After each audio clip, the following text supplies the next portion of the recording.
You can't be right by doing wrong, and you can't be wrong by doing the right thing.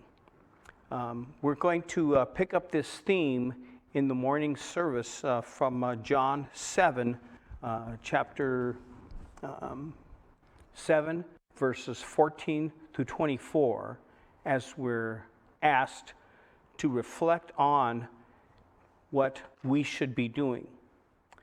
What choices should we make? You have a free choice to eat the apple.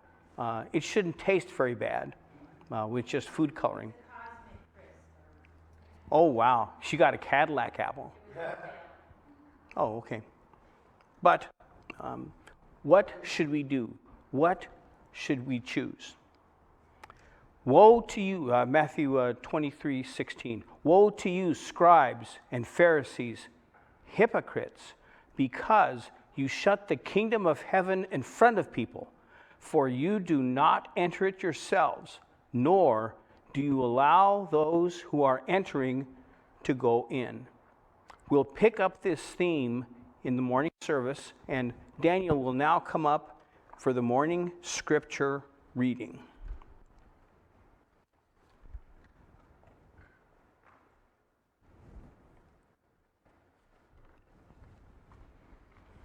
Please rise and join me in reading John 7:24. Do not judge by the outward appearance, but judge with righteous judgment. You may be seated. The last four words of John 7:24 are our theme and our message title, Judge with Righteous Judgment. You should know what to do, know what God says, and act accordingly.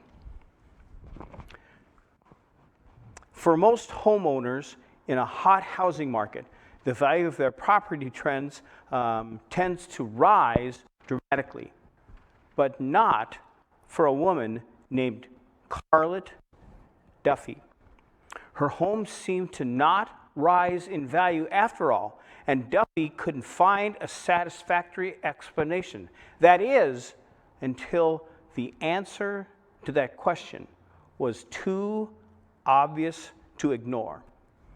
Duffy was looking to borrow against its equity when she got an appraisal for her home.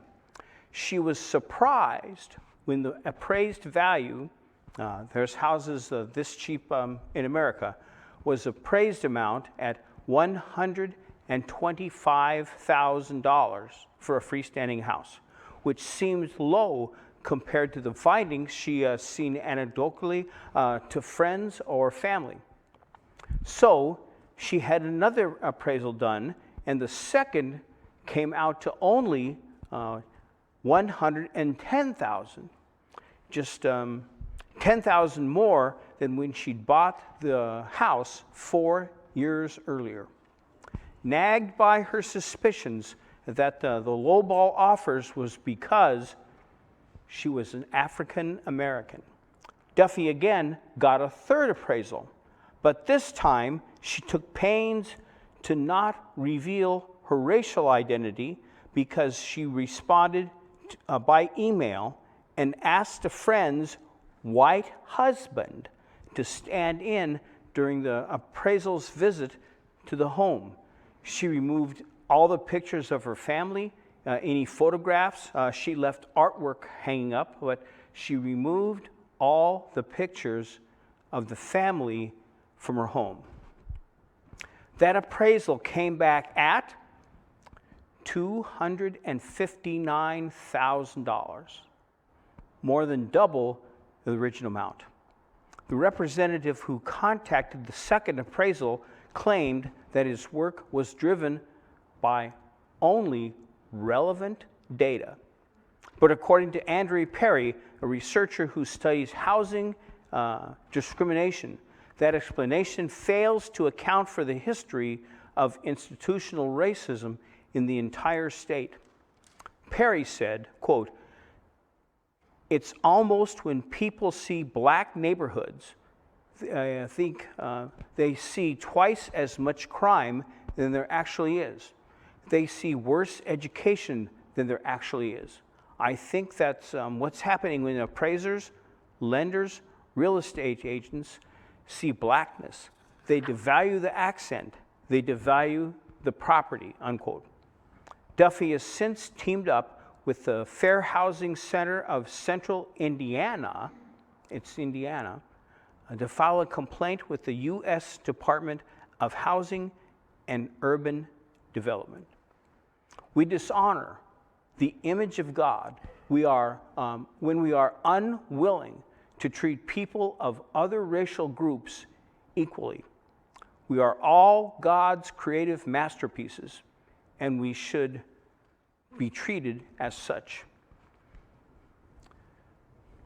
Jesus stood out because he claimed to be God's son. He was uniquely God's son. And the Pharisees, the Sadducees, the Sanhedrin had decided to try to kill him. That's the basis of this morning's section, and we'll be preaching from it at least one more week to go through chapter 7. By the way, I think John chapter 8, the first part, verses 1 through 11, are part of the Bible. I disagree with those who reject it. I'll tell you why in the message, but I'll be preaching all of John 8. I'll begin with verse 6 by introduction. I'll begin with verse 1 by introduction. Jesus was walking in Galilee, for he was unwilling to walk in Judea because the Jews were seeking to kill him. I preached last week that the events which occurred in the period April to October are summarized by John in one verse. Matthew, Mark, and Luke have many other details. They fill in the blanks. But we come to about 6 months before Jesus was crucified.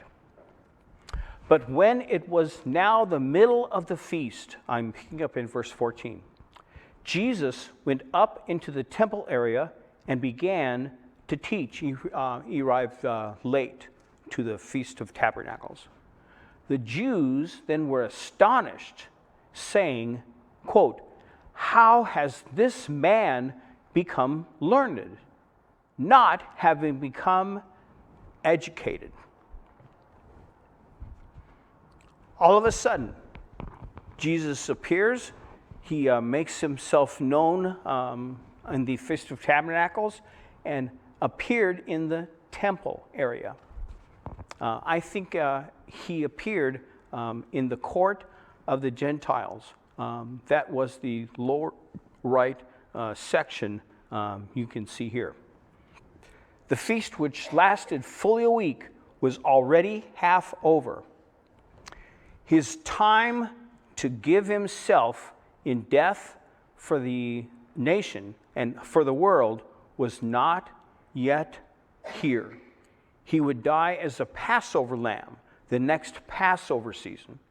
With so many pilgrims present in Jerusalem, many were sufficiently interested in Jesus and had a sympathy towards him that harming him might have led to difficulties for those in charge. Really, adequate preparations for his arrest was no longer possible. That's why Jesus delayed. Jesus then, having found a convenient place for himself, perhaps in the court of the Gentiles, because everybody could come to the court of the Gentiles, sat to teach. A crowd of listeners quickly gathered, whom he started to instruct. The teacher sat like me. The Bible days of Jesus, the teacher sat. So I'm following Jesus. Ha ha ha. That was a joke. This time there is no miracle performed, as on the previous occasion in chapter 5, healing someone on the Sabbath day who couldn't walk. But the people will soon discover that whatever the Lord does is amazing. his teaching as well as his miracles. Presently, some of the hostile leaders joined the audience. The last phrase, how has this man become learned, not having become educated? One might say that he, Jesus, had failed to receive his degree at an accredited institution. Therefore, whatever he said must be wrong. I saw a sidelight. You can tell that when I type, I add the capital H's letters, and I forgot to add the capital H to Jesus because it's a way to respect him. So forgive me, and forgive me, Lord, for not capitalizing the words. So Jesus answered them and said, "My teaching is not my own, but his who sent me. Not taught by man, nor self-taught, but instructed by God himself." He had communion with his Father, and his Father did the direction and the leadership, and Jesus learned to obey as a son. Instructed by God himself, that was his answer. Not only had he derived his contents of his teaching from his Father in heaven, but he had also been divinely commissioned to convey it to the people on earth. Let his enemies take note of this fact that in rejecting him and his message, they were rejecting God. I have an example of his teaching. "And whosoever gives one of these little ones even a cup of cold water, because he is a disciple, because he is saved, truly I say unto you, he will by no means lose his reward." That teaches that God notices everything, and he notices everything so he can reward you. If anyone is willing to do his will, he will know about the teaching, whether it is of God or I am speaking from myself. If there be no true desire to obey the will of God as expressed in his word, true knowledge will not be found. This introduces the interesting question: how are the various elements of the Christian experience related to each other? How does it all work together? In general, it may be said that, according to the teaching of Christ and the apostles, knowledge comes first. Add to your faith virtue, add to your virtue knowledge, 2 Peter 1 says, and verses 5 through 7 say the goal of the teaching is to express love. Greater love hath no man than this, than he give his life for his friends. The one who speaks from himself seeks his own glory, but he who is seeking the glory of the one who sent him, he is true, and there is no unrighteousness in him. Jesus begins to develop the theme of personal righteousness. What is righteousness? Anything that God wants you to do. Would a self-appointed prophet do what Jesus is always doing? Would he show that in all his words and action that he is seeking the glory of not himself, but the one who sent him? Would not the one who is merely uttering his own private opinions do the exact opposite thing? Would he not seek his own glory? That's the point of Jesus. He's not seeking his own glory. He's not a candidate looking for votes. He's not a politician. But he is seeking to glorify his Father. These words serve a purpose. They serve to point it out what the Pharisees and Sadducees and the synagogue leaders were actually doing what actually made them mad and what actually was their motivation to kill him, put him to death. Why? Because he said something different. They exposed the sin of these leaders.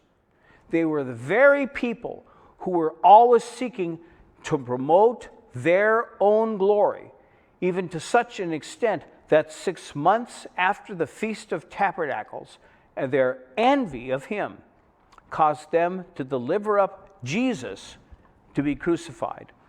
They could not just take it that there was such an interest in Jesus on the part of the crowds. He gives an example. Did Moses not give you the law, and yet none of you carries out the law? Why are you seeking to kill me? Jesus came to fulfill everything that was in the law. For verily I say unto you, till heaven and earth pass, one jot or tittle, these are talking about the letters of the writing, shall in no wise pass from the law till all be fulfilled. The offended one, Jesus, is now taking the offensive. He is attacking their leaders. It shows that Jesus was at this very moment reading the hearts of these men. He knew that while they tried to pose as guardians of the law of Moses, a law in which is summarized in the one word, love, Leviticus 19:10, they had hatred and murder in their own hearts. But the terrible charge, the devastating accusation, is not aimed only, though especially, at the leaders. Jesus knows that the citizens of Jerusalem are going to join with them, and so will others. John 7:44. Some wanted to seize him, but no one could lay a hand on him. 6 months from now, the entire mob gathered in Jerusalem from everywhere will shout, "Let him be crucified." The question, "Why are you seeking to kill me?" is in a sense meant for the entire, everybody in the entire gathered audience. Now the crowd answered, "You have a demon. Who is seeking to kill you?"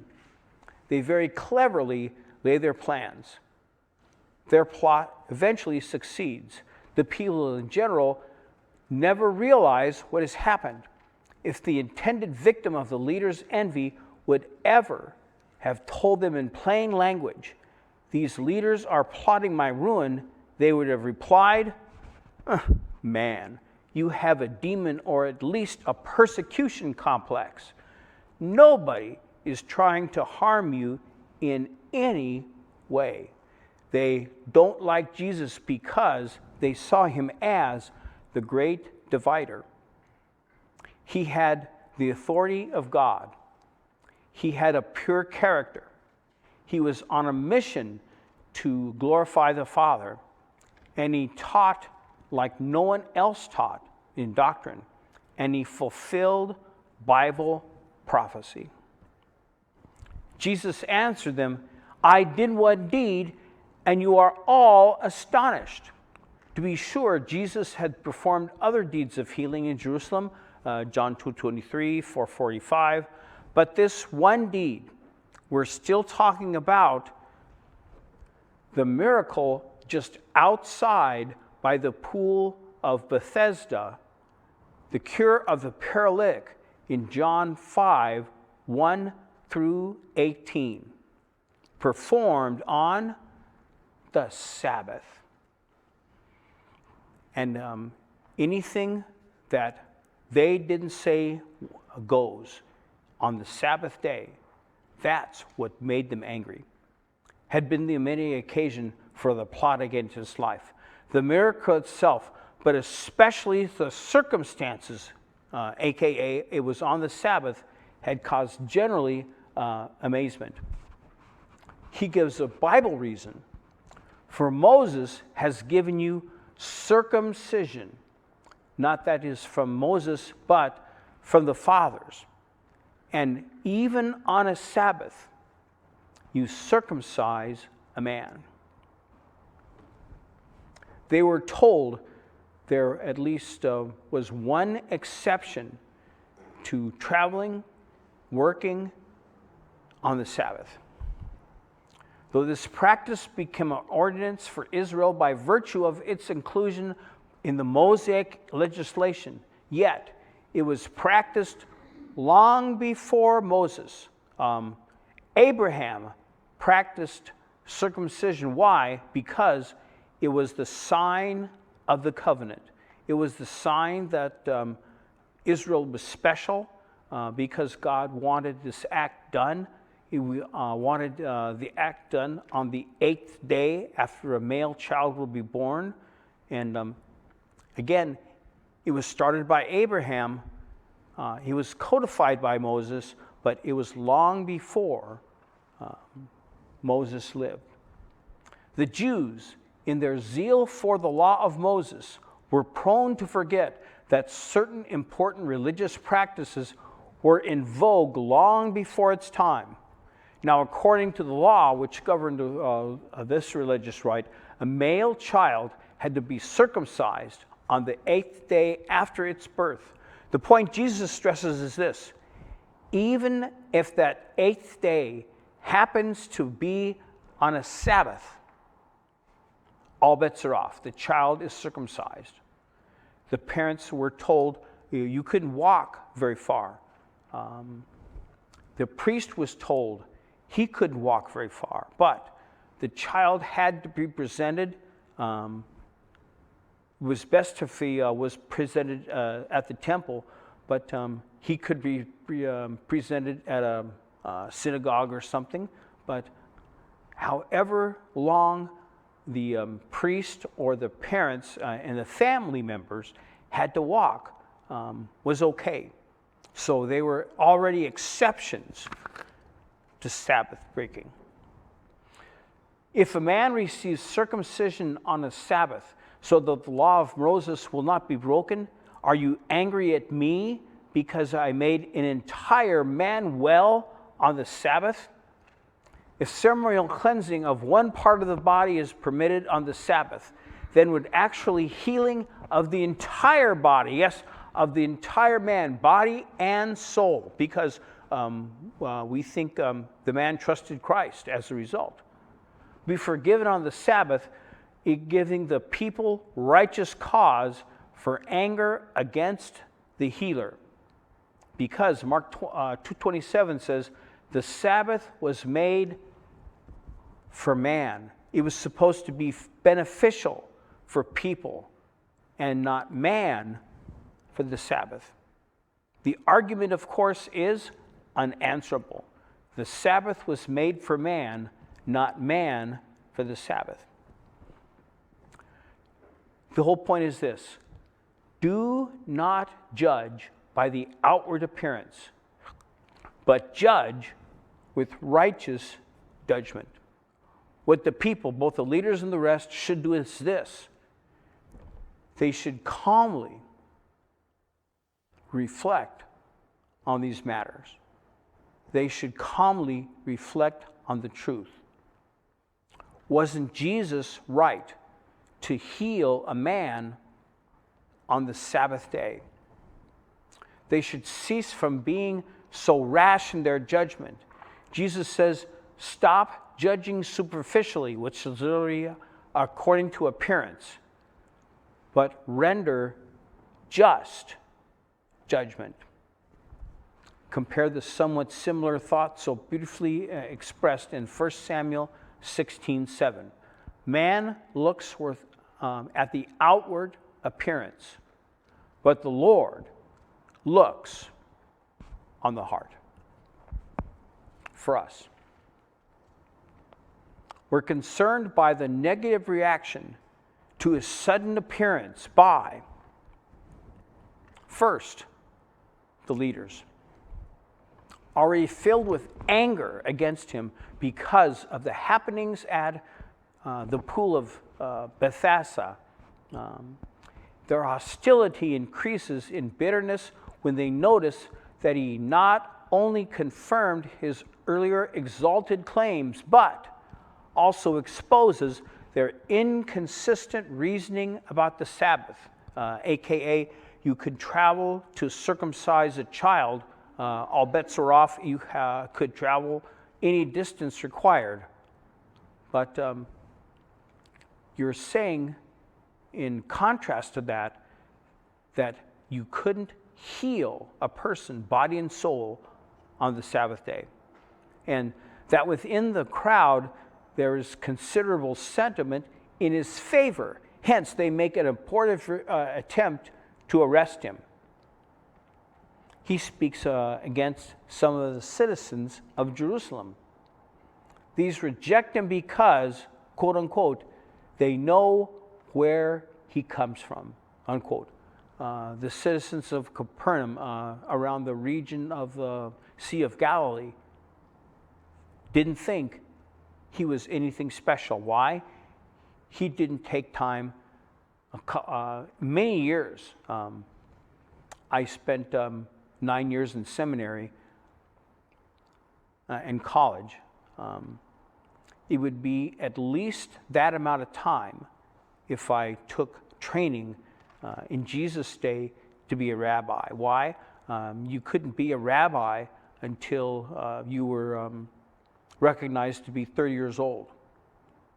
So, and many of the pilgrims watching, on the basis of his signs, they regard him as being the Messiah. But only because of the signs. They weren't listening, paying attention to God's leading. I want to tell you a story. It's from baseball. In Major League Baseball, it's common for umpires to eject players or team personnel whose behavior is deemed out of line. If you get in a fight, if you argue balls and strikes, or if you say some inappropriate things about the umpire's heritage, it's certain you'll be ejected. But rarely do those ejected include an entire grounds crew, like in this picture. Major League Baseball umpire Chief Terry Timmons later denied ejecting them per se, but that's what he appeared to do during a mid-September game between the Baltimore Orioles and the New York Yankees. The Orioles had a 1-run lead when storm clouds were gathering overhead and appeared that rain was imminent. As is their duty, the grounds crew stood to beyond the first base line, holding their massive tarp, ready to spread it over the field to protect it from rainfall. That is, until Timmons emphatically waved them off the field. It was the 9th inning, and Timmons wanted to finish the whole game.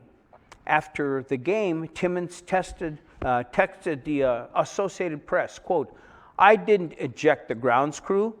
I just didn't want all of them behind the tarp, especially with the infield in." Timmons' unspoken but understandable concern was with avoiding an unnecessary delay to the game. It takes time for the grounds crew to either uncover or cover the field, and that doesn't even include whatever delay the rain might incur. So, with home games close, and it was close to the conclusion, the Yankees were at bat.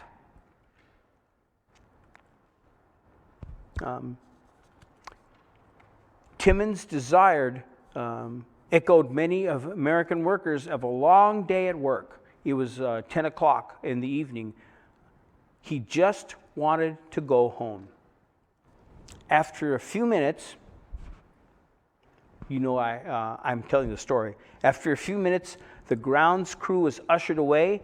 Yankees batter Brett Gardner ended up hitting a 2-run single to win the game. Hooray! The point of that is, when we serve the Lord, we must have sound judgment. Wisdom isn't just mindlessly applying the same standard to every situation.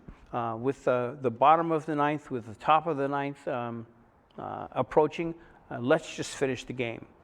But assessing the time and situation to continually discern the most prudent course of action. Jesus is asking the entire crowd, what makes sense? If there's already an exclusion on the basis of circumcision to work on the Sabbath, can't I heal somebody on the Sabbath day and make them whole without being criticized or mocked or condemned?